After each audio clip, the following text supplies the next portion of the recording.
Hey guys, welcome to Righteous Savages podcast. Today we have a very special guest, Mr. Will Kirk from Washington Gun Law. You guys probably know him if you're in our state of Illinois. He's been one of the greatest sources on Illinois gun law, gun rights, to the 2A community. And so he's just been a wealth of knowledge. So welcome, Will. We're really excited to have you. Hey, thanks for having me, guys. I think we ran into each other at SHOT Show, and we talked about doing this, and we finally get around to getting it done. But hey, what a fortuitous day after election. So absolutely. So yeah, I wanted to start off kind of getting what's your snap reaction. I don't know that anybody could have guessed that last night was. I kind of knew it was going to turn out one of two ways, and luckily it turned out into the landslide and the kind of irrefutable victory. But what's your kind of snap reaction of it? My snap reaction is first of all, we've witnessed the absolute greatest political, if not overall, comeback in the history of certainly in American history, maybe even in world history. I mean, go back and think about where Donald Trump was the day he left Washington, D.C. when Biden was inaugurated post-January 6th. The Capitol was all fenced up. Nobody was invited to inauguration. I mean, if I would have told you guys at that point in January of 2021 then that this guy would come back in 4 years from now, rise from the ashes, win re-election, and the popular vote, what odds would you have given me on that, right? Not great ones. Yeah, and the odds would have been even less if you had asked people the day before he got shot. Up to that point in his life, you know, all the lawfare and the convictions and they were just really trying to steamroll him so bad. Well, they've been trying to do that for ever since he stepped into the political arena. And I think the biggest takeaway from this whole election is that all of these people who think they're so important, mainstream media, the Hollywood elites, the Washington insiders, the political pundits, all of these people who really think that they're influential in this country, I think got a real dose of reality last night, which is you're not as influential as you think you are. Yeah. Because basically everything that was coming out of the mainstream trough was saying one thing and one thing only. And most of it was BS. You know, Trump is Hitler. If he's elected this time, we're never going to have another election. I mean, just absurd stuff, the whole Project 2025 crap that was going on.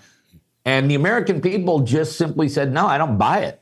I don't buy it. And I'm going to base upon, you know, I know what I get with Vice President Harris because we've had 4 years of her already. I know what I get with 4 years of President Trump because I've had 4 years. I'm going to do a side-by-side comparison. It's like the old Pepsi challenge back in the day, right? The old taste test. And it just tasted better to go back to, you know, some sanity and actually, you know, concentrating on mainstream blue collar, middle class America that is a huge segment of our population. And not all of these fringe groups, the lunatic fringe that the current administration seemed to be catering to. Yeah, it's crazy how the Democrats always set themselves up with these standards that always come back to get them. So the standard is that Trump and all the MAGA supporters were Hitler and Nazis and white supremacists. Well, she got beat by those people, and now she has to live by the standard of that, you know, her performance was worse than the lowest standard of anybody on planet Well, Earth. yeah. And, you know, for being a bunch of Nazis, Trump ended up capturing the largest segment of Jewish vote in the state of New York for any Republican ever. So, I mean, that's pretty amazing for a Nazi candidate when you think about it, right? Yeah. And when you look back at, you know, the last couple of months, I would say that really the shift happened when the assassination attempt happened back in July in that Pennsylvania field, where he was basically a few centimeters away from losing the back of his head. And I really said, and I kind of reiterated this last night on our live stream, was I think that was maybe the moment where he kind of cemented, hey, I'm here. He's like Rocky with this iron jaw, can just take every punch. And then he did probably one of the smartest things. I think that what Trump's gift is he can feel the pulse of culture. He understands the pulse of culture. And so he's like, you know what I'm going to do? I'm not going to the media. I'm not going to do interviews on Fox News. Yeah, I'll do those every once in a while. I'm going to go to the podcasts. I'm going to go to new media where everything is going. Because when you sit down, and this is one thing that I really believe, and when you're sitting down with a journalist that doesn't have an agenda other than he wants to get to know you, have a conversation. Right? I could listen to him talk to Joe Rogan and Andrew Scholes and all of these other guys. He went on their podcast, the Sean Ryan podcast, and when he sat down and he started talking, first of all, Joe Rogan specifically, the ability of him to talk specifics and be able to speak knowledgeably about a broad subject, from MMA fighters all the way to, what's going on with China, what's going on with Russia, what's going on with the war in Ukraine, to be able to talk in a very basic, very down to earth way about those he things. uses real simple English when he's discussing complex things, which I appreciate, because that's kind of one of the things I try to do on my channel too, is take these complicated legislation or case law and give it to people in simple English so they all go, I get it. Yeah. And Donald Trump does an excellent job of taking complex geopolitical issues and simplifying them to its pure essence, and then explaining it to it in a way that Americans can decide how we should deal with it. Yeah, and that drives, I think, the elites nuts, because they want to hear these big flowery words and all this stuff. And here's a dude just kind of speaking plain talk. Well, it drives the elitists nuts because they realize they're not as elitist as they want to be. 100%. I mean, that's the whole thing. Elitists want to have this sense of influence. I am influential. People aspire to be like me. People want to think like me. People care what my opinion is on things. Yep. That's what an elitist really wants, right? And last night they got a huge, ugly dose of reality, but it was good. It was good for the country. People are so sick and tired. Whenever you watch a White House press briefing right now with Karine Jean-Pierre and you hear the answers, people are sick of that. That makes me just want to throw up. Like, just answer a question. Don't get the binder out. Don't read the canned answer. And that's what Kamala's whole campaign was just the canned answers, and people are sick and tired of that politics version. And Trump is just he is very unpolished. I think the two big turning points in this whole election, I do think the assassination attempt was a solidifying moment, especially for the Trump base, and I think for people who were kind of on the fence but had maybe at one point been in the Trump base. I think the other defining moment, though, is when Kamala finally did decide to sit down for an interview. And of course, she goes and gets the most powder puff interview she can get on The View. Mm-hmm. Okay, The View. And Sonny Hostin, who is probably the dumbest person at that table. And when you think about that, that's saying something, because there's not a lot of intellect sitting at that table, right? She's a lawyer, too. I'm not saying anything, but. And she gives her a question that I figured had been planted by the Harris campaign, because she really did need to pivot away from Biden on some issues. There was no doubt that the polling on some issues was god-awful for the Biden administration, the border being one of them, by the way, okay? Inflation being another. And so Sonny Hostin, and of course, a very non-adversarial fashion, asks her, like, well, looking back on it, are there any things you would have done differently? This was her chance. This was her golden moment to separate herself from Biden. And what was her answer? Nothing comes to mind. Nothing comes to mind. Which, when you consider most of Kamala Harris's answers, nothing ever was really coming to mind. Right. Yeah. Right. But and to me, that was I think where a lot of what I call soft Democrats, or what I also sometimes call the old school Democrats, the kinds like in the 80s that they were just a little bad on taxes, kind of wussies when it came to national defense. But that was really about as bad as it got with them, right? They were still attached to reality. And I think that's where she lost a huge segment of them, where they're like, listen, if you can't even tell me there's something you're going to do different, why am I going to buy in on 4 more years of this crap? Yeah. And that to me, between those two moments, that's when I began to feel like, okay, he's got some momentum. And then for a lot of people who were really worried down the stretch, one of the things that I think people, and having run campaigns before and worked with campaigns, one of the things that people need to understand is there's a huge difference between external polling and internal polling. External polling is the crap that we all see. And candidly, there are people making educated guesses, and you can fiddle with those polls by your sample size or where you're pulling the sample from. Or, I mean, a million games can be played. In fact, one of the games that was played typically on exit polling or external polling this year was to predominantly poll women. Mm-hmm. If you predominantly poll women, then Vice President Harris was going to perform much better on the polling. And that's why I think we saw a lot closer numbers in polling than what we saw in reality. But then there's a thing called internal polling. And internal polling is what the campaign sees. And the campaign needs to have very, very accurate polling because it dictates where you're going to allocate resources, right? Where you're going to spend your money. If you're losing this group, you need to be able to go get, if you've already lost this group, you might need to be able to pull the resources there and start dumping in here where you might be hemorrhaging elsewhere.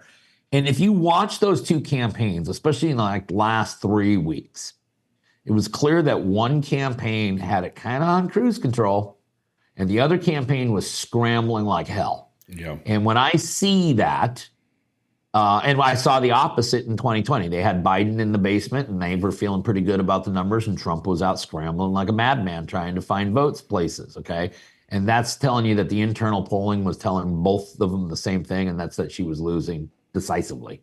Yeah, so we got exactly 60 days now until Kamala Harris has to stand up there in Congress and certify Donald Trump as the next president. So what, between now and then, what are some legal things that might be a challenge for Trump? What do you think? The one name I want everyone to pay attention to is Jamie Raskin out of Maryland. Absolute, perhaps no congressperson in the United States suffers from Trump derangement syndrome more than Jamie Raskin. Maybe Adam Schiff.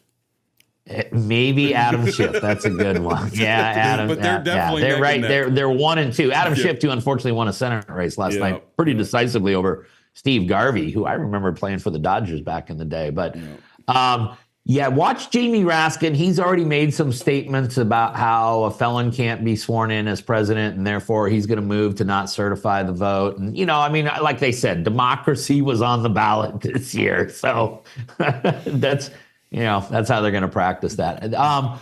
Legal moves? No, not really, because, hey, this is a decisive victory. It's not, we don't have hanging chads here. We don't need a recount in Wisconsin to see who really got those electoral votes. Candidly, Trump has some, I was looking at AP, they had him at 277, but all the other states that hadn't been called yet, he was leading in all of them. He's easily going to be over 300, 320 on the Electoral College. He's got a 4-point lead, 4 million vote lead on the popular vote right now. So what is there to challenge? It's hard. It's what I had hoped for in the whole thing is like he needs to have a decisive victory. Yes.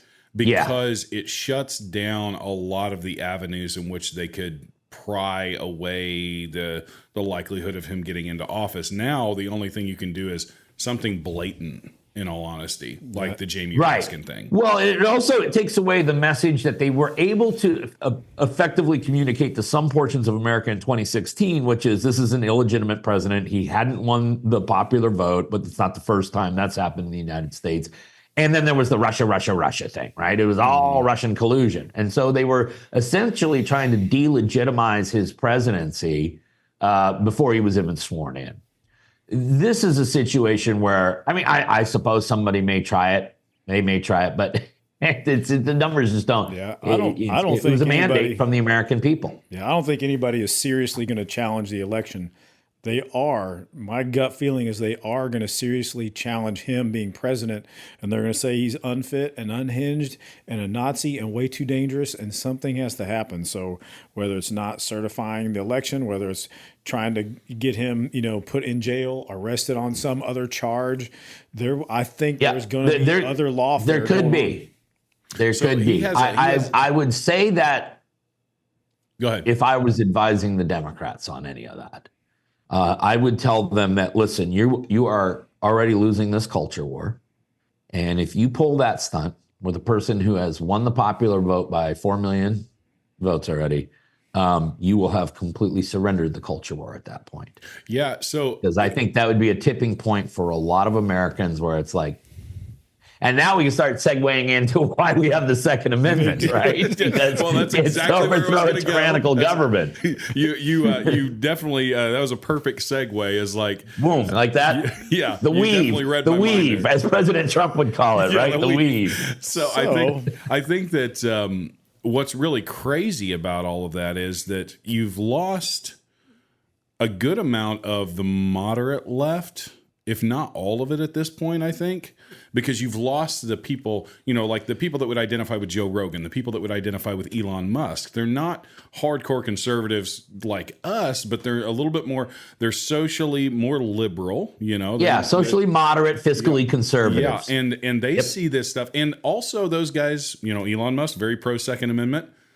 Joe Rogan he used to not be as pro Second Amendment, I think, as he is now. After it's amazing how they have these conversations with people that are advocates for the Second Amendment in their podcasts and stuff, and it's like, oh, what you're saying makes a lot more sense than what because for most people, as you know, the novices who don't know, they hear what they take what the mainstream trough feeds them about firearms, and then once they talk to people who actually know what they're talking about, the first thing they say is, I never thought of it that way. Right, exactly. And the minute they're thinking like, okay, I haven't thought of it that way, you're halfway to victory already as far as trying to persuade them. Ultimately, it's not our job to persuade them. Our job is to give them objective information, because I think most humans still have common sense.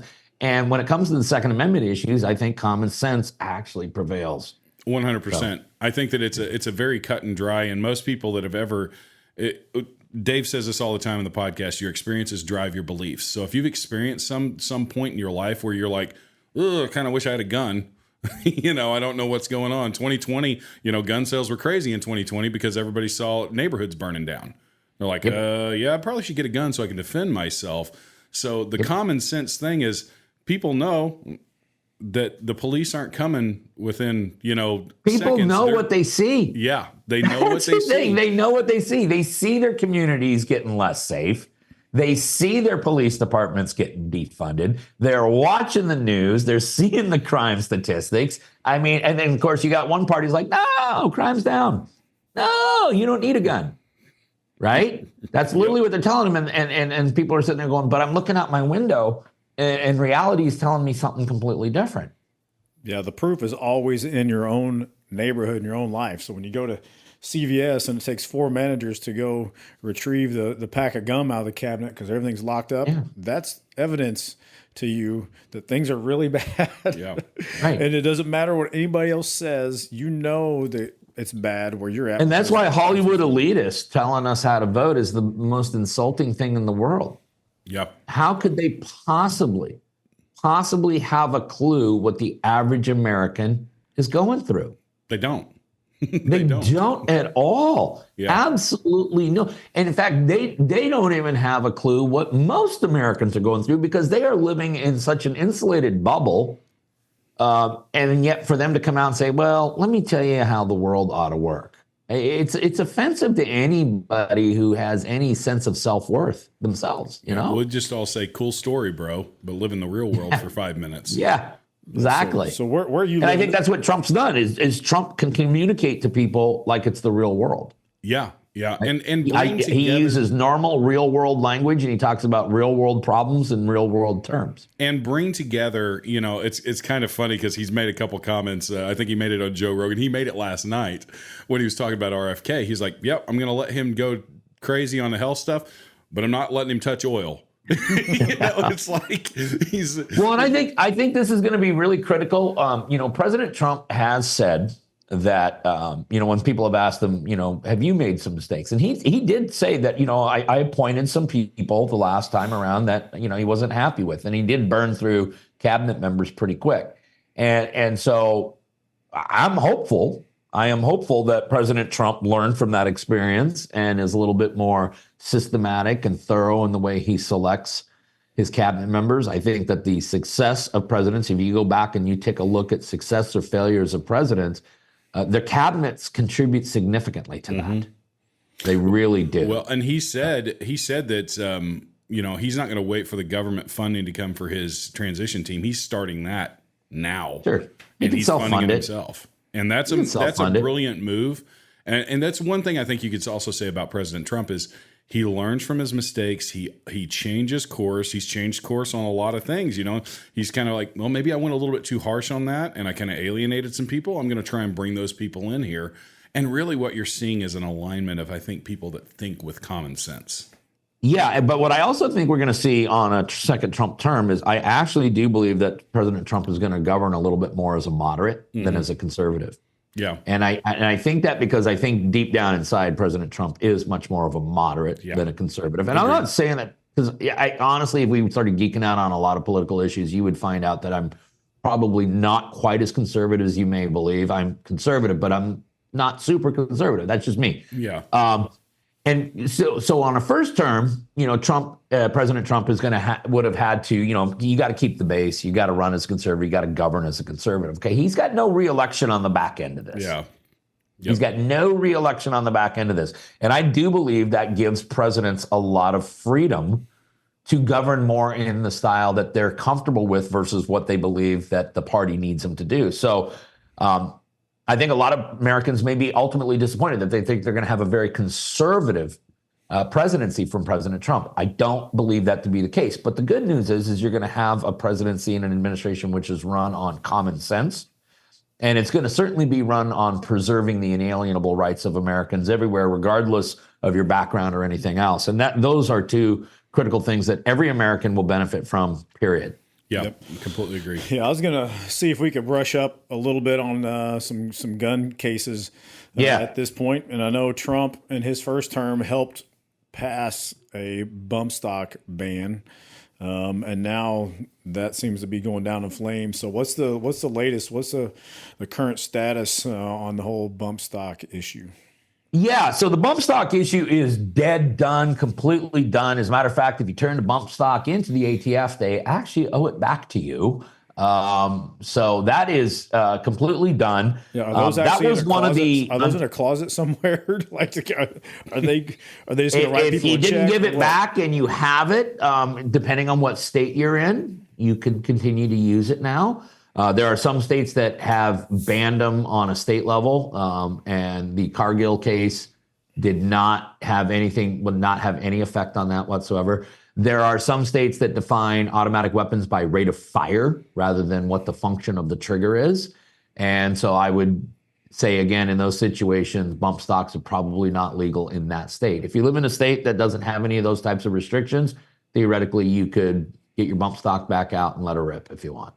Yep, that's a good deal. I think that's what a lot of people were kind of disappointed with Trump was just not really holding the line, and he kind of bent over it. I think he was one of those people that for whatever reason was also not very educated, and somebody let him down as far as kind of maybe he just decided, There's been a great debate about what happened. So it's following the Las Vegas shooting, right, which was just a horrific occurrence. And there was strong evidence to suggest that bump stocks had been used in that massacre.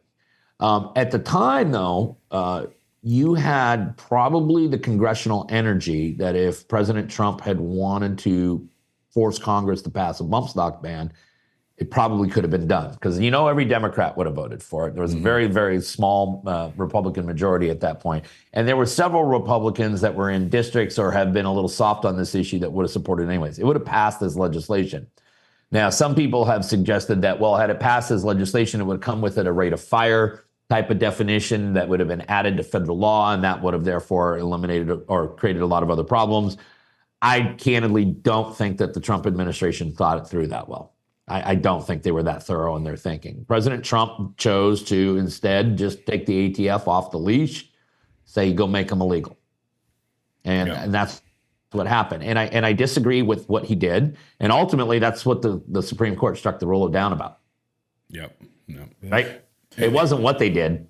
Yeah. It's how they did it. Yeah, exactly. Right? And then, but the problem with that playbook that was developed under the Trump administration, because Obama had never done that. He talked about doing it a bunch of times, but he never sicked the ATF on somebody. Hey, go out there and make something illegal and turn a bunch of Americans into felons overnight.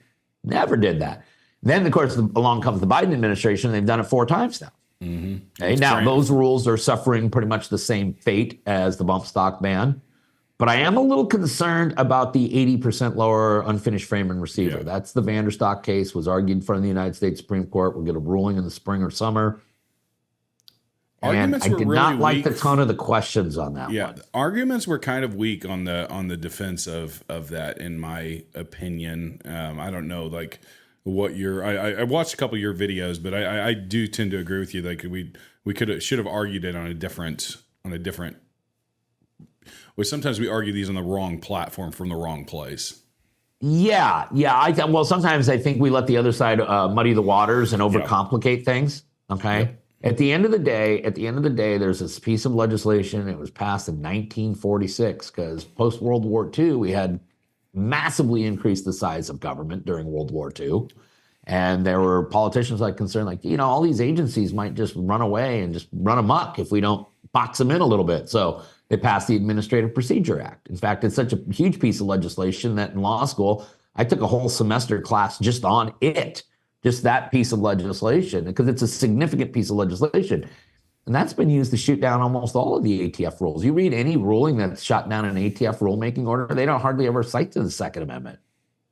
Because they don't even have to get to the Second Amendment. It's because it's not even what they're doing. It's how they're doing it. And that's what the APA is there to do. It's to prevent government agencies from doing things without due process of the law. Yeah, so it's just struck down on the merits, basically. Yep.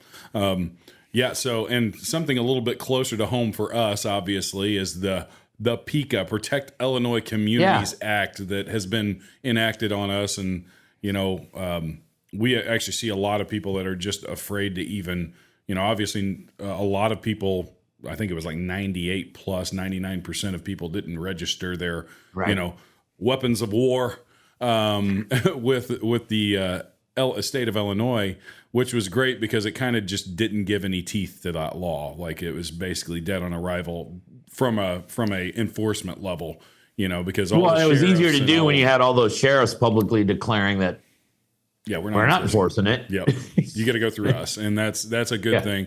But kind of where do you see I know there's several assault weapon ban cases in the procedures, in the flow of the court system, but what do you see? Is there something that kind of lends itself to say that that's actually going to be struck down anytime soon? All right. So we're going to talk about a handful of cases. We're going to first let's talk about what's going on in your state. Okay. Because I think your state is on the precipice of something pretty cool temporarily. And that is that I do believe there's going to be a ruling that's going to come out of, I guess it was argued out down in East St. Louis there, whichever county that sits in. And I do believe that there will be an injunction on your assault weapon and magazine ban coming out probably in the next 2 weeks. And I think the law will be enjoined as being unconstitutional. I do believe that there could be a window of time, a very brief window of time, where an Illinois resident could lawfully take possession of a new firearm, which the state deems to be an assault weapon. We call them semi-automatic rifles and other things. Sometimes they're tactical shotguns and things like that. So I believe the case is the Harrell v. Raoul case that's down there in the South. And arguments were about a month ago. I got a couple videos on the channel. People can check on that. I got a video on the channel because when I was out in Illinois, I was talking to FFLs okay, so if you did this and this and this, and then the injunction happened right here, could you theoretically? And I believe the answer is yes. And I break it all down. We won't get too far into the weeds there. So that's a thing to watch. Now, it's going to be temporary because the state of Illinois is going to crap its pants. They're going to appeal to the Seventh Circuit. The minute the Seventh Circuit gets its hands on it, they're going to stay that injunction pending outcome on the appeal. So you could be talking 72 hours to 96 hours, really. I would tell you, if the judge is by chance watching this podcast, if you want to release that injunction on the Wednesday before Thanksgiving at about 3:30, 4 o'clock in the afternoon, okay, then everyone in Illinois is going to have one hell of a Black Friday. Yeah. Okay, and the state of Illinois won't get to it and to a court that can do anything about it until the following Monday. So I'm sure the judge has better things to do than be taking advice from us. Now, the ultimate issue, the whole kit and caboodle when it comes to assault weapon bans is going to come down to one case. And this is a case called Snope v. Brown. Snope v. Brown is the first assault weapon ban case to be fully, completely, and totally litigated to finality. It comes from the state of Maryland. It includes a magazine ban inside their assault weapon ban. It is currently before the United States Supreme Court on petition for certiorari, which is a fancy word of just saying, hey, can we get on the guest list? Can we get invited and come to the party and do oral arguments? Okay? Yeah. It is critical that the case, we would like to get the case in front of conference before the end of the calendar year so that it could still be scheduled for early next year. If it's scheduled for early next year, we could get a ruling as soon as summer of 2025. If they don't get it out to conference soon, and conference is just where the judges sit down and decide, are we going to take this case or aren't we? It only takes 4 of the judges to accept it. Doesn't even take a majority. If 4 say we need to accept it, they have to accept it. And so I do believe, because even though the state of Maryland had asked for 2 continuances on their response. So just to break it down, if I want to go to the United States Supreme Court, I file a petition for certiorari. Then the opposing side will have to reply. And of course, their argument is here's why the Supreme Court doesn't need to take this at all. Okay. In the Maryland case, the Snope case that we're talking about, not only has there been a petition to the court saying, take this case, there's been 11 amicus briefs, friends of the court, people in support of the petitioner that have also filed briefs saying, here's why the Supreme Court should take it. So we got 12 filings saying, please take it. The state of Maryland hasn't filed anything yet because they've gotten 2 continuances. And what I think the game the state of Maryland was playing is if we kick this thing out and then Harris wins the White House, then there's no way it's going to be on the spring of 25 term. The soonest it would be on the fall of 25 term, and we might be able to change a couple seats in the Supreme Court in the interim. That's, I think, the game they were trying to play. So they were trying to thread a lot of needles. None of that is going to work now, okay? Their briefs are due November 12th, and the court has said it is due November 12th. There will be no other continuances. That will still give them time to send it out to conference. It's an issue that the Supreme Court is very familiar with, so there is not a lot of research that needs to be done by the justices' clerks, because we've had so many assault weapon bans come up in what we call interlocutory phase, including some from Illinois. Again, fancy word for coming up at halftime of the football game instead of, at the end of the fourth quarter. That's all it really is. So we see the Snope case getting interest from SCOTUS. And then in addition to that, they have requested the state of Delaware to respond to a petition on their case. Case is called Gray v. Jennings. And that's a case that doesn't deal with the constitutionality of assault weapon bans, but it deals with what are the factors for us to enjoin an assault weapon ban when someone's appealing it. And the reason I thought that was interesting is if, in fact, the United States Supreme Court was of the opinion that, you know what, let's just get all of these assault weapon ban, magazine bans, and all the correlated issues in front of us, and let's just do one big omnibus hearing on the whole thing, that would be the case to bring along with it. And they have told Delaware they have to have their response in by November 23rd. So, Snope. That's what your viewers need to watch. Snope v. Brown. It's a case out of Maryland. Watch the channel. Obviously, the minute something happens with it, I will let you know. I've already done a bunch of videos on some of the amicus briefs, because I think some of the parties took a really good approach. Amicus briefs, again, friends of the court, sometimes you get a brief and you're like, dude, this is just 20 pages of ditto. It says exactly what the petitioner's brief said. I love it when a party says, okay, let's take this angle. And so what you can do is you have multiple amicus parties. You can turn a 30-page limit into 120 pages if you get 3 other amicus parties addressing it from different angles. And that's the coordinated efforts that I like to see on these things. Yeah. So let's say that happens and that gets brought before the Supreme Court. That would essentially affect any assault weapon ban if they ruled on it in a certain way. So, like, what would? Well, yeah, but I believe the ruling would be, listen, it is a ruling that could actually be written in 1 page, okay? Because the historical analysis necessary, I mean, here's the test. Does the Second Amendment cover the conduct? Well, we're talking about possessing a firearm, keeping and bearing an arm. So, yes, the Second Amendment does cover this activity. So then we go to the second part. And the second part is do we have a historical tradition of banning platforms of firearms? And we've already done the historical analysis. We don't need to do 30 pages of history. The history was done in the Heller opinion. And they said, yes, we do have a tradition of banning certain firearms, but only those that we deem to be dangerous and unusual.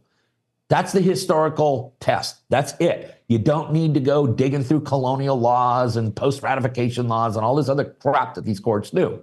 It's just that simple. And so is the firearm dangerous and unusual? Well, all firearms are dangerous, especially in the hands of idiots, okay? So the question becomes, is it unusual? And when we're talking about the most commonly owned long gun in America, for lawful purposes, including self-defense, it is absolutely positively in common use, and therefore it cannot be banned. And that is the end of the inquiry. Same with magazines. If you believe that magazines are arms, which they clearly are because we are entitled to all the ancillary rights necessary to preserve the core rights, City of Chicago v. Ezell is the case that talks about that one, right? Magazines are clearly arms. High capacity magazines are what we call magazines that hold more than 10 rounds. I think in your state it might be 15. I'm not sure. Every state's arbitrary in it.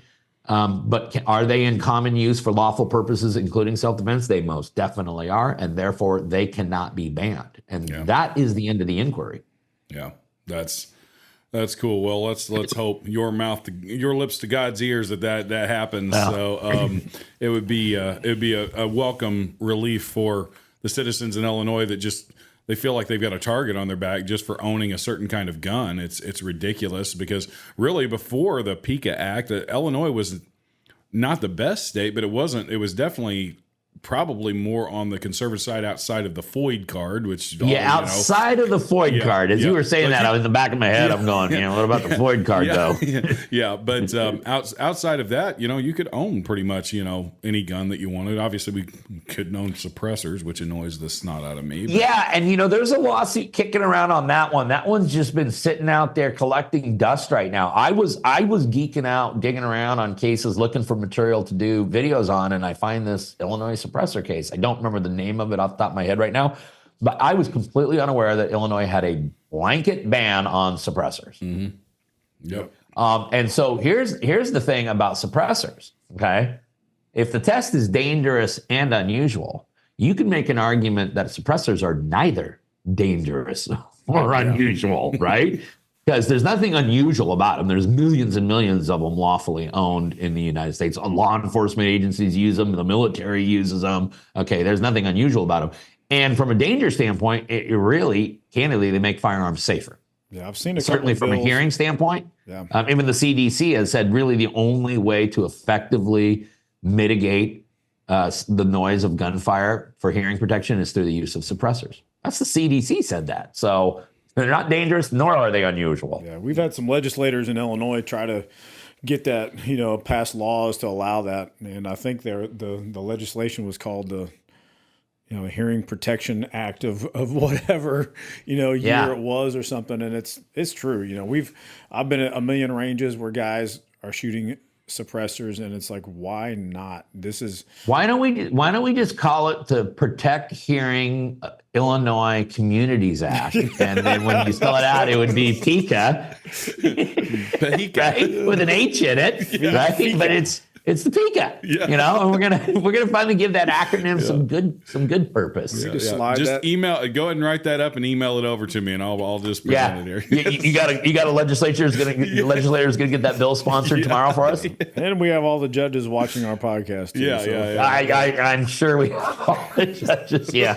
We're gonna be on all these government agencies' watch list soon, but that's cool. So moving along, what's your history? So you do a lot of videos, and I've ever since really I discovered you back in when the PICA Act was being argued, and you started making videos about this, and but like you're from Washington State. What's your history? What's Will Kirk's what's your background?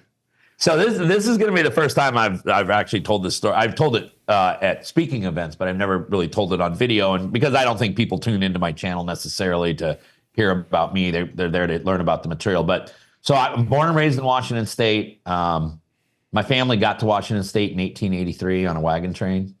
My great great grandpa. Here's our connection.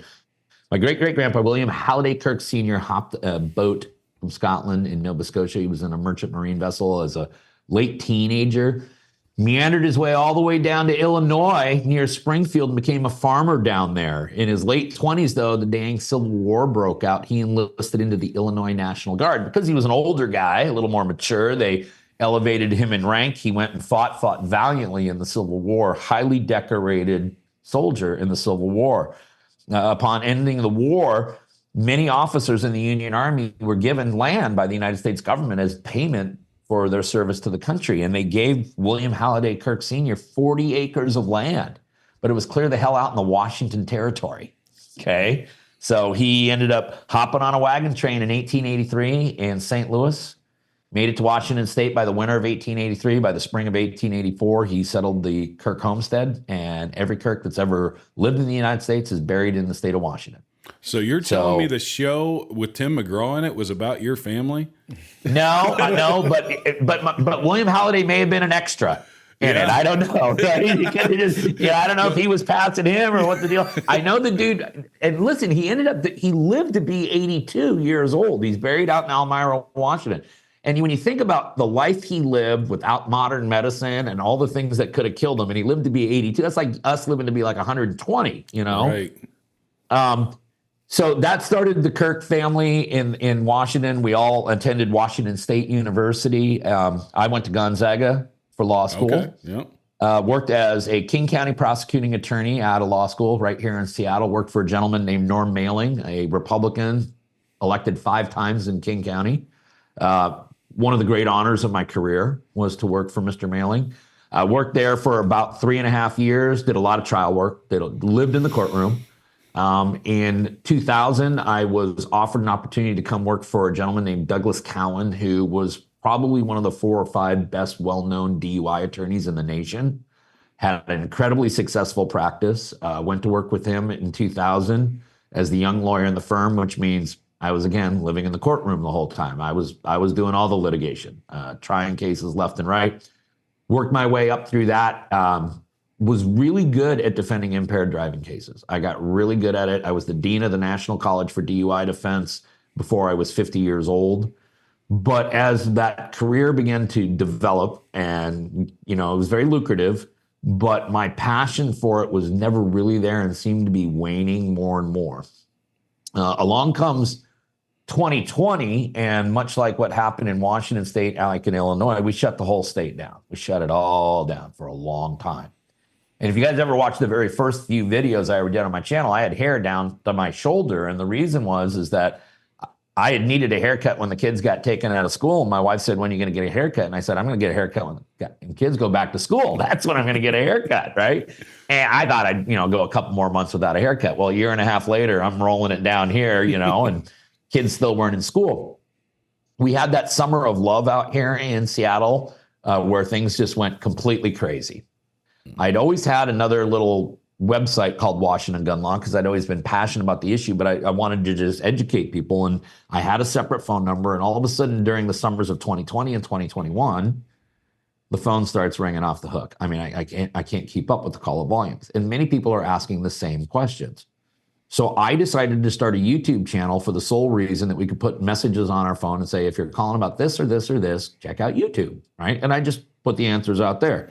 And it worked wonderfully. It helped manage the volume of calls, but I'm still stuck in the middle of a pandemic with nothing else to do. And when you're doing impaired driving cases predominantly, and you got lawyers doing them also, and I had multiple lawyers, multiple legal assistants, all sorts of overhead, the whole thing rolling.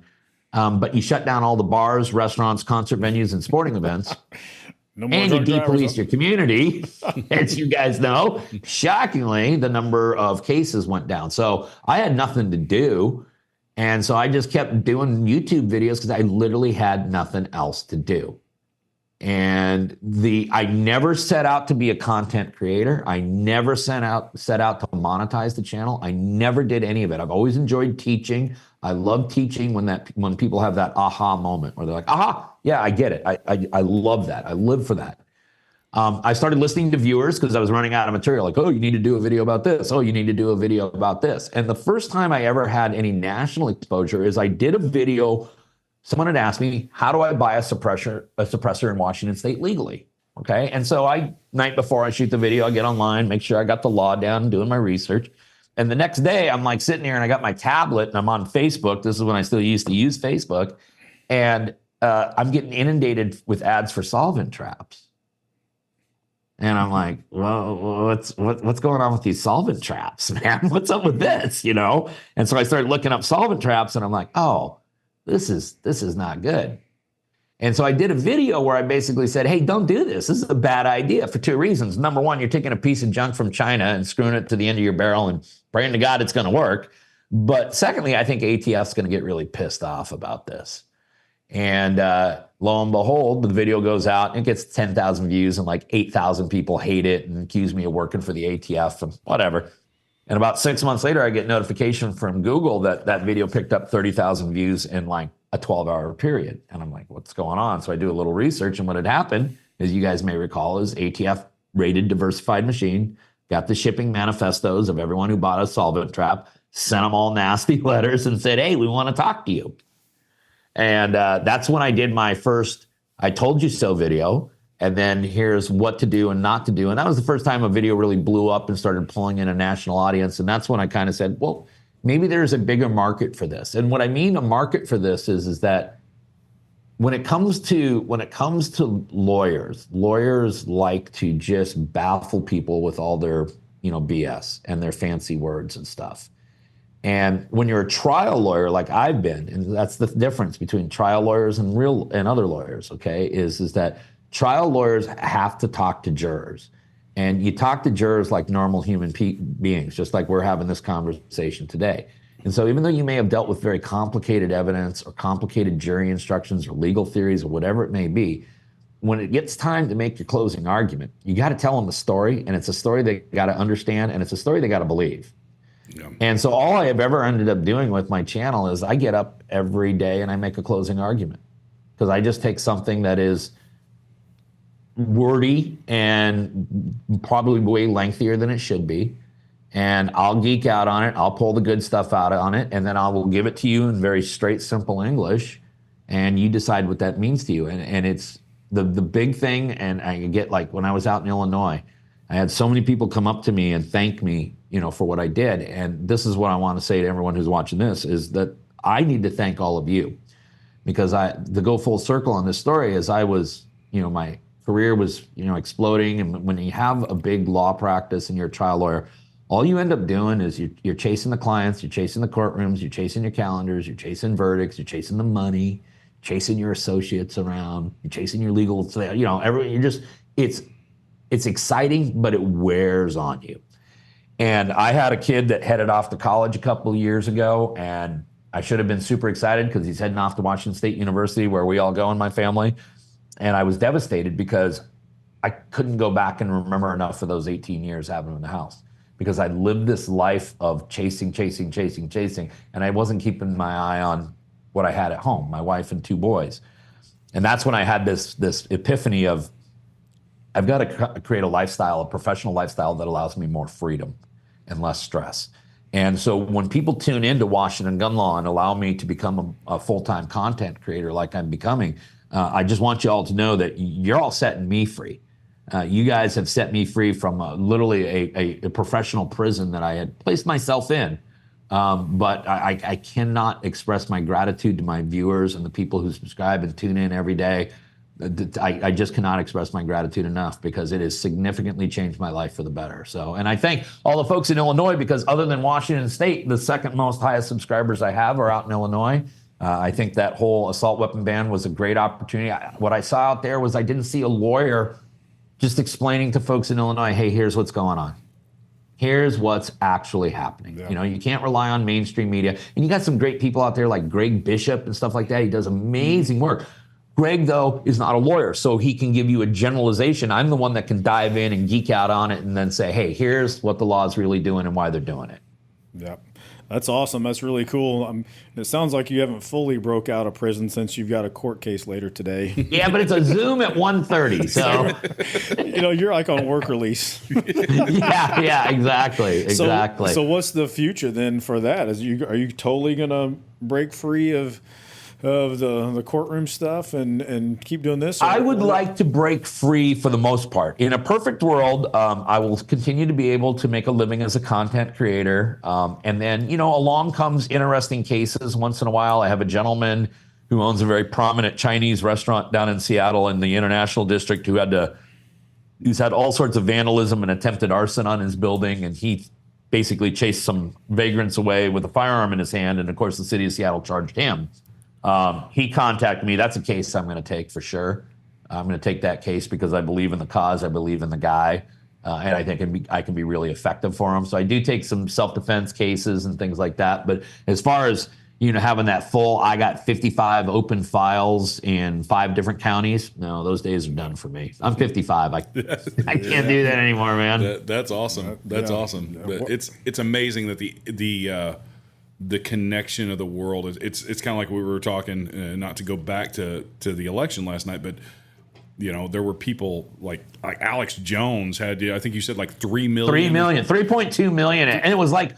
And it was like 1 o'clock in the morning my time that he had 3.2 million rolling. So it's amazing. Is crazy that the world has shifted. And I think that really what's really awesome about that, what you do, what we're trying to do, what all these other content creators are doing, is it's like citizen journalism meets information. You've got it at your fingertips, and if you're using and giving the right information out, people just appreciate that. It's like that's why Illinois is such a big fan base of yours, is because you're giving us information that we need so that we know kind of how to proceed in these situations. Because if not for you, there may have been a lot of people that actually registered their guns, turned in their guns, that kind of thing, and it's rare that I do a video where I'm like, hey, here's how to violate the law. Because, bar associations aren't real keen on lawyers doing that. And I never told the citizens in Illinois to violate the law, but I did explain to them that there's really only one purpose to have a registration. Mm-hmm. I mean, it's not my opinion. That history proves that. Yeah, no doubt. History proves that. Okay, there's only one reason to have a registration, and act accordingly. And apparently, and that was really my advice to them. And, what I've noticed about the folks in Illinois is that they are all very strong-minded, strong-willed, and they'll make up their own minds based upon what they believe is best for them. And it appears that a massive majority of the state of Illinois decided that they didn't need to register their firearms. And it also appears that the state of Illinois is not going to do anything about it. Yeah. Yeah, for sure. So as you continue on your social media journey here, we started Righteous Savages a little over a year ago, and we're essentially new to the game. I'm curious, what have you seen as kind of working for you as far as content? Like, is it consistency? Is it doing something once or twice a week? Or how long the videos? I don't think that there's a formula there. I think that the formula for anyone to be successful as a content creator is to be, 1, objective in your approach, and 2, authentic in your delivery. And I think that if you're doing that, that people will then build a level of trust in you. I trust this person for the information. I can relate to this person because I trust this person. All good relationships, whether they're close personal relationships or they're distance relationships, or all human relationships, are built on a foundation of trust. And so for guys like you who are getting started, be consistent, whether that's twice a week, every day, 3 times a week. You got to figure out what works best in your model and in your lifestyle as well. It's real easy for me to take a case, read it real fast, go through 30 pages, highlight a few things, and then turn the camera on and go, because I've been a trial lawyer for 30 years. Sometimes that's what we get. You get 10 minutes to scribble out some notes, and then it's go time. You got to go. You guys are doing more of a conversation thing with multiple hosts, and so there may be some more planning on that. That's fine. Figure that out. But as long as you're being authentic, be who you are, and you're being truthful in your presentation, because that's what people are thirsty for.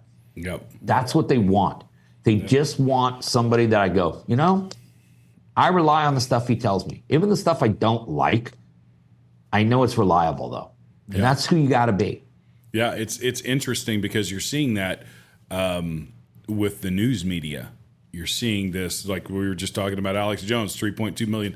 There's probably 50,000 Charlie Kirk people. was running 2-point-something million. Yeah. Ben Shapiro was running 2-something million live last night. So you take a look at I'm sure I didn't look at Theo Vaughn. Theo Vaughn probably had something going. I bet you if you take a look at the top 5 or 6, what I would call independent journalist type streamers, I bet you they at least had 15 million people at one time streaming live across their platforms easily. Yeah. We were streaming last night too. We didn't quite reach those numbers, but yeah, we streamed too. I think we got to like 4,000, so that was pretty cool. That's good. That's good. I was doing short little feeds in and out. I was down at the big GOP party here, right down the street from the studio, and I had told everyone when I got there, they're like, "Well, we're gonna have a good night," and I was like, "Well, what's your definition of a good night?" Because if it's presidential, national stuff, I think we're gonna have a fantastic night. Yeah. If you're talking about what happens inside the People's Republic of Washington, no, I think we're in for a very terrible night, and it was exactly that. Yeah. It's interesting because, and you said this. I don't know if it was before the stream or early or before the recording is. That we're very similar in Washington in that you have a couple of population centers that kind of rule the whole state. Yeah. And it's really interesting in my area when I looked at the ballot, when I filled out my ballot yesterday, presidential had, all of the different parties, and then our U.S. Congress, we didn't have any senators going this time, so there was no there was a Democrat and a Republican on the U.S. Congress. Every other down ballot, there was not a single Democrat running. It was unopposed Republican all the rest of the way down. All the judges and locally are Republicans. So it's really interesting, that dynamic, because people think Illinois, they think, blue state, like super blue state. Yeah. It's like you get out of the metro area, there's a couple of pockets of blue. It's about as, like, where we live is about as red as any place else in the country. Hey, listen, I drove from Aurora down to Streeter, okay? Mm-hmm.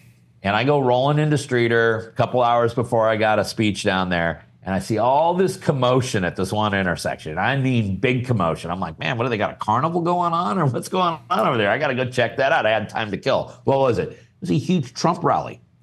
Huge Trump rally right there on Main Street in Streeter, Illinois. And I'm not talking about like 20 people on a street corner. I'm talking about 300, 400 people. That's crazy. Almost everybody going by honking their horns, doing the woo, like that. I mean, I saw a few fingers come out the window too, but whatever. It's Illinois. Everyone's out smoking. I've noticed that about your state. That's great. But Absolutely. No, when you get outside of Cook County, what is it? DuPage and Lake County, is that the three counties that? Yeah. Yeah. You get outside the cesspool that is those three counties. Yeah, no, Illinois is actually a pretty conservative state. Yep. I was shocked by that. And as I drove through rural Illinois, how many Trump signs I saw everywhere in that state. So, and people would look at Washington and go, Washington's a deep blue state. Well, Washington's a deep blue state because the Puget Sound region, the Seattle region, is incredibly deep blue. It's purplish, okay? Yeah. You go east of the mountains, where I went to college, where I went to law school, where I own a second home, it's very, very red. But it's rural, just like central and southern Illinois, so the population base is not there. Yep. The other thing I was amazed about when I got downstate on here is the amazingly flat state you have. Oh, yeah. Now, if you get really down south, like where we're at, you start to see, it starts to look a little bit more like the rolling hills of Missouri and Kentucky and Tennessee when you get down into our area. So sometime when you're in Illinois, you'll have to come down. We have a gun range, Tombstone Gun Range in Marion. We're about 45 minutes north of Kentucky, so about as far south as you can go in the state. But that would be nice. I would love to get down there. I got to the Aurora Sportsman's Club. Yep. When I was there, which is a fantastic facility. My God, that's huge. Yep. It's great. So yeah, Todd took me out there. Yeah. Dave actually he does a part-time for Fieldcraft Survival, so he's done a couple classes up there, taught classes up there. So yeah, really, really cool, gigantic outdoor range, and they're building all kinds of stuff all the time, and it's one of those places where it's really not that far outside of Chicagoland, but. Great place for them. So I was going to get back to your career a little bit. In your career as a DUI trial lawyer, so I was a cop for 29 years. I was always curious, just to pick the brain of other lawyers. Cops, notoriously, I think, do a horrible job of testifying about DUI cases. Were you ever approached to do training for police officers? Yeah, no, actually, I would say that the one trial skill that I think, and if you asked other people who'd seen me in the courtroom, they'll say that the thing I was probably best at was cross-examination. In Washington State, I dealt predominantly with the Washington State Patrol, which I will tell you is a really good police agency. Really good. The troopers are just really cool dudes. Really cool dudes. We're videotaping a lot around here now, so there's not a lot of shenanigans and embellishment going on. And so the troopers were pretty well trained at both investigating and coming to court and testifying. When you get to the municipal, some of the smaller municipal departments and the sheriff's departments, they had been trained at one point in their life, but they're not doing it with much frequency. And so oftentimes you would cross-examine them perhaps in a different fashion. I think what a lot of young trial lawyers think is cross-examination is like what you see on TV, where you got to get up and strap the detonator to the witness and blow them up and, woo, look at me. And that is absolutely the opposite way you should ever be doing cross-examination. I was trained by a gentleman named Terrence McCarthy, a federal public defender out of Illinois, by the way. And Terry McCarthy had been, this guy had tried every kind of case there was imaginable. And he trained me on how to do cross-examination. So if you were on the stand, if I was cross-examining you, I wouldn't even be asking you questions. You know, isn't it true that, would you agree with me? I mean, that's... And when you sat in the witness stand and you got that treatment, didn't you feel yourself kind of pucker up a little bit, and kind of like, okay, I'm in a battle here, right? So I would, hey, officer, how you doing today? Hey, you got your report there with you? Yeah. Okay, hey, listen, if I ask you a question and you need to take a look at the report, I really don't care. Just go ahead and do that, all right? And just kind of try to ease in that way. And then the questions like, if you pulled the guy over for speeding, I would never ask you, isn't it true the car wasn't swerving? I would say things like, so you followed the car? Yeah. You didn't see it swerve? You didn't see it weave? You didn't see it drift? Right? And I'm going to get the same answers out of you, but what you're going to do ultimately is you're going to be like, okay, this attorney's not a dick, right? And you're going to relax a little bit. If I could hang out with the officer in the back of the courtroom before the hearing and just bullshit with them a little bit and say stuff like, hey, listen, just want you to know I'm not here to make you look foolish. The areas I'm going to go in with you are going to be here and here and here. So if you want to bone up on that now, I'm not there to make the police officer look bad. In fact, if I can get all good information out of them and not make them look bad, I got a way better chance of winning that argument because the judge ain't pissed at me, the cop's not pissed at me, the prosecutor's not pissed at me, and if I'm in front of a jury, the 6 people sitting in the box aren't pissed off at me either. Yeah. Yep, I used to kind of, whenever I was up against lawyers that were good, professional, kind of, had their stuff together, it was kind of, I guess, boring because it was just really just stating the facts, no opinions, nothing. But every once in a while you get a defense attorney that was, like you said, like they wanted to be a jerk, like they wanted to really put on a show. Mm-hmm. And to me, that gave me permission to be a little more out there as well, and where I could. And whether it gives you permission or not, it's just a natural emotional reaction that you're going to have, right? Yeah. Especially if your credibility is being challenged over something that you're right on. I mean, there's nothing worse than being called a liar when you're not lying. Yep, absolutely. So it was I always looked forward to going to court, and I didn't look forward to having to be there for 4 hours, but 4 hours to testify for 10 minutes. Yeah, if you're lucky. How many years did you do in law enforcement? 29.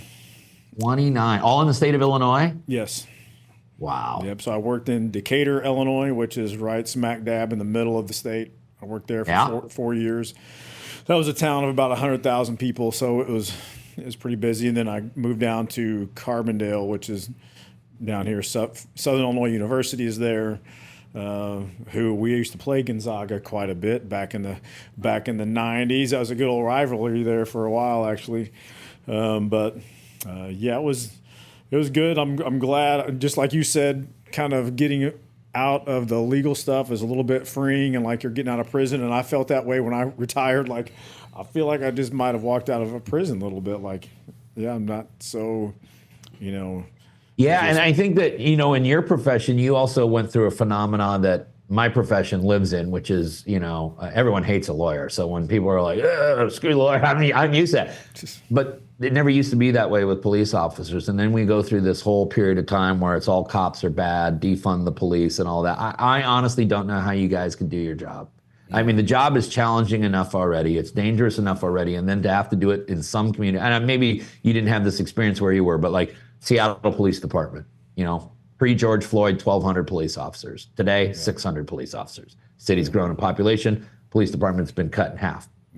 Partially by design, and then partially because just so many of them got so demoralized, they're like, nope, not doing it here. And they just lateraled out to other departments. I mean, it actually started way before that. It started in 2017 with Michael Brown in Ferguson, Missouri. And that's really when the police started getting pushed back just on a daily basis from people on the street, for what I would say for no reason. Like, I haven't even talked to you, or I don't even know you, but now cops are getting it. They're getting it from city leaders, city council people, and it was, the support, really started. Well, it became the political hot button du jour that they like to have. What's our hot button issue today? Our hot button issue today is all cops are bad.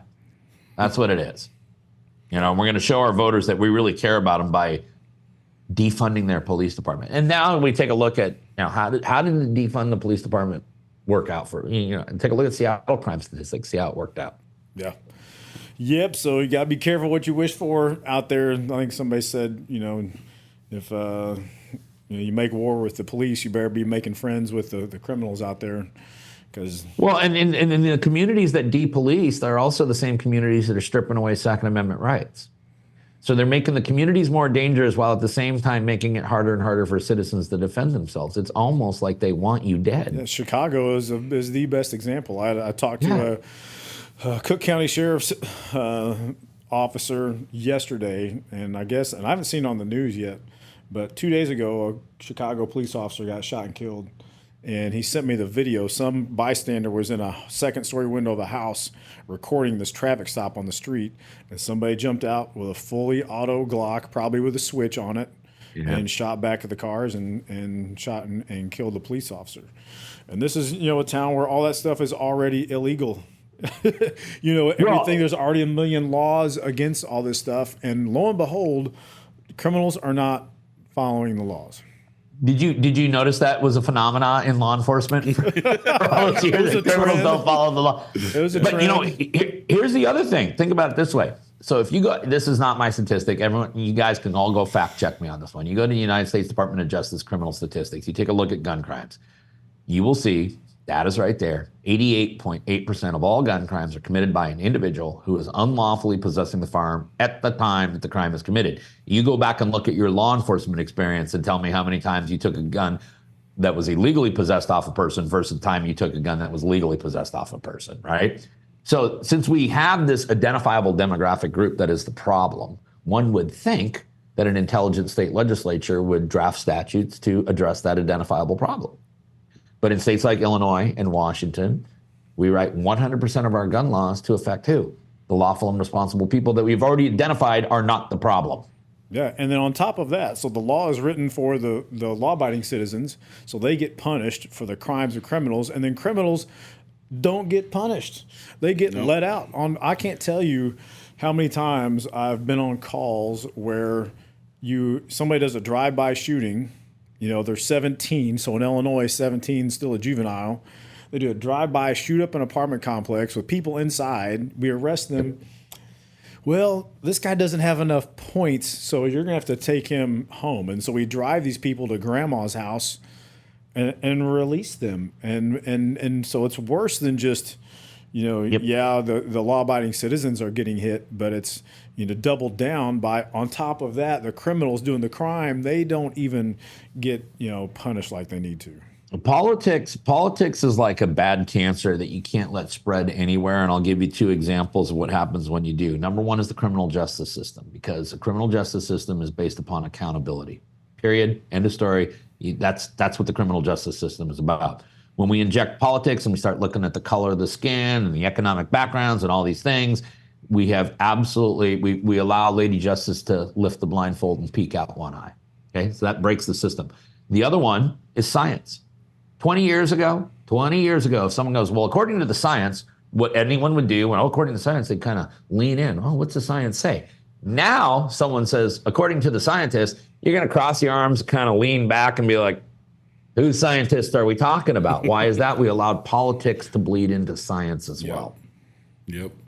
Well, we saw that a lot in 2020 with COVID and all that stuff. Well, that's the biggest thing. I mean, that literally, according to scientists, masks were going to be effective. According to scientists, the vaccine was going to be effective. I mean, Yep. So let me ask Who you. are we So kidding? as a longtime lawyer, so Illinois they passed this law a few years ago to where they eliminated cash bail, and you had to have a hearing in order to hold people. So, what do you think about, is cash bail, is that a way to kind of free up the poor people of America to where they're not so burdened by their criminal activity?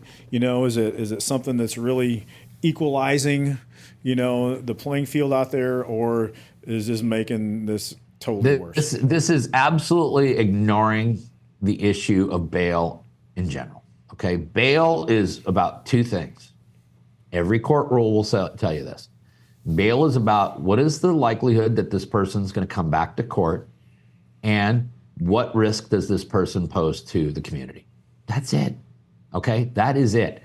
So if you got perhaps a person that's there for not a particularly serious offense, but it is their 13th serious offense and they have 14 bench warrants, they are not likely to come back to court. That's why you impose bail. When you have a person that has multiple violent offenses, or a violent offense that is just, it's a violent offense, at that point, they absolutely positively pose a risk to community safety. And so the purpose of bail is to, again, ensure that the community is safe. That's the only two reasons that we should ever be analyzing bail.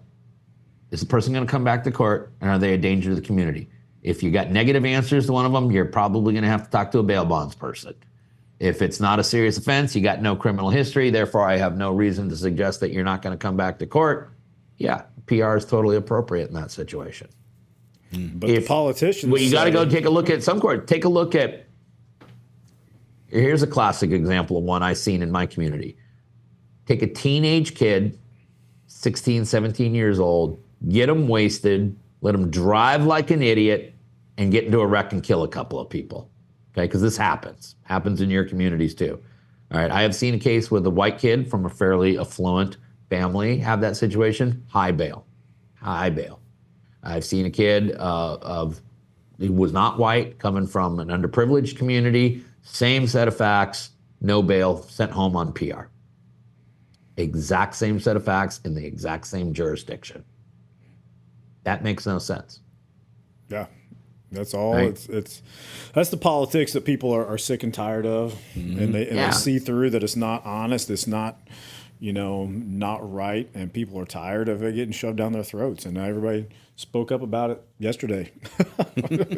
It's what President Trump needs to do, not only in decreasing the size of the government, is we need to decrease the size of politics. And what I mean by that is get it out of the school systems, get it out of the hospitals, get it out of the science community, get it out of the criminal justice system, get it out of law enforcement, get it out of the military, get it out of all the places it doesn't belong, so that the people that we entrust to run those industries for us can do so. Yeah, the perfect example of when you get rid of politics and bureaucracy and how good that can work is SpaceX. I thought you were going to say SpaceX. Man, I mean, just cruising at 1,000,000 miles an hour and being as successful as you can possibly be. Like if people want to figure out, how to run stuff in this country, you can't get much of a better model. Private sector.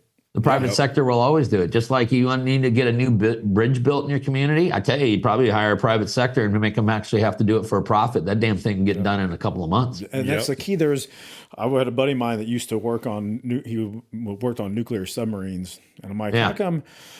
I said, how come you haven't heard of a nuclear submarine accident, or problem, maybe ever, as opposed to nuclear power plants who are governed by the government and how they're built and ran and managed?